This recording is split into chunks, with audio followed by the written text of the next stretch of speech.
Okay. I have arrived. So I wanted to talk today a little bit about transitions because they happen, of course, everywhere, but I don't know why we're more in tune with that. It's like we often say the wave comes in and then the wave goes out, and today some of the wave is going out.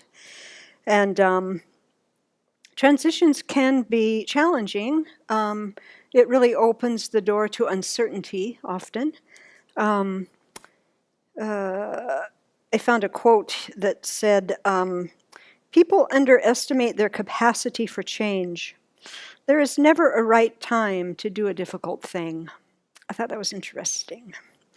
When I was first planning on coming here, I was trying to get the right timing, you know.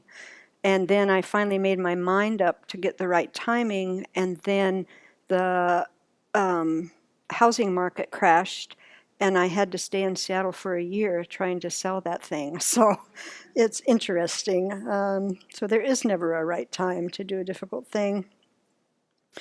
And I think how we respond to transitions often is we're conditioned by our families. So um, it's helpful to kind of think back how that was when there were transitions in the family, how people responded to that, and if that's some habit energy that you carry with you, and does that serve you or not. I had some habit energy around transitions that was not serving me at all, and so I worked to turn that a bit using our good friend compassion.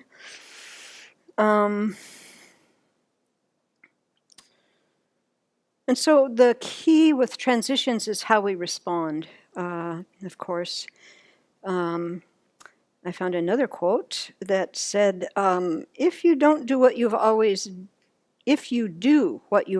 done, you'll get what you've always gotten."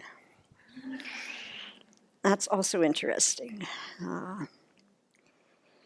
Yeah. So many here, it was the first time attending EML, doing something new, and really how rich it is to do something new. And as we are transitioning out of this 2.5 week program, it was full with much material and much to consider.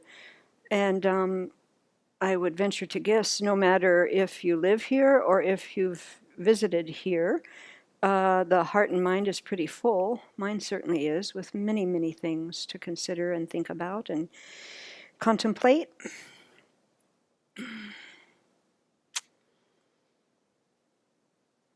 And so I think just recognizing that it's a transition time is very helpful.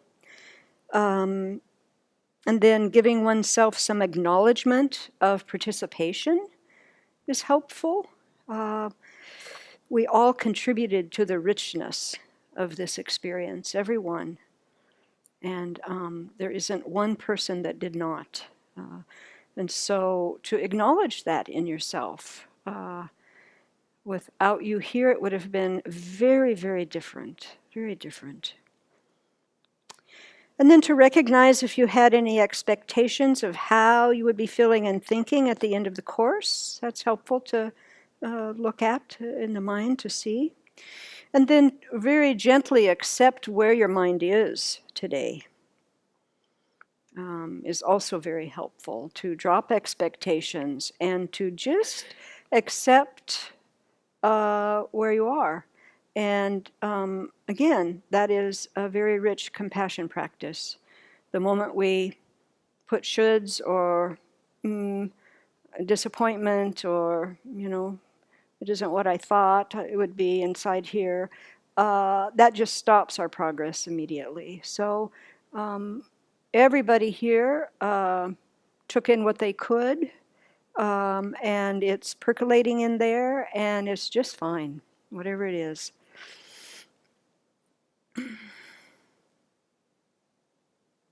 Also, if from this experience there's some vulnerability, then we connect with our Dharma sisters and brothers to support us, help us.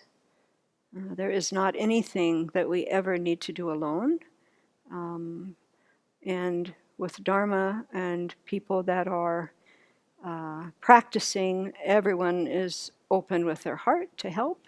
And then too, I think, take note if you're focusing on negative or positive aspects of this transition. And then we have an opportunity to make a choice, steer our mind in the way we want to steer it. That we have that option always, which is also so helpful.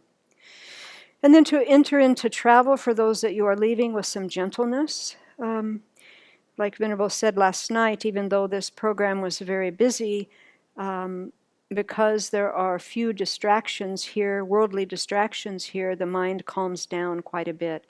And so to protect your self and your energy when you go out amongst the busy, if you stay wide open, it's quite painful actually.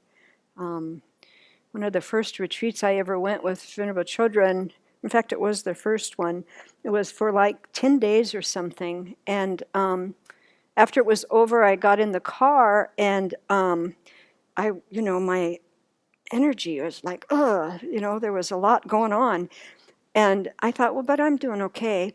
And I looked in the rearview mirror and there was like 12 cars behind me. And I looked at my speedometer and I was going 5 miles an hour. And I thought I was doing, 40, So, and I got on the highway and I had to get off of it. I couldn't do it. So I had to take back roads to get home. So I think to really pay attention to protect what you've experienced here. And of course, change is life, isn't it? So we can practice keeping our internal balance with whatever change comes. We can do this by relating to ourselves first and then others with compassion. And if we practice that day by day, then when death time comes, we'll be able to move through that transition with some gentleness and calmness and some wonder. And that will be a good transition for us all.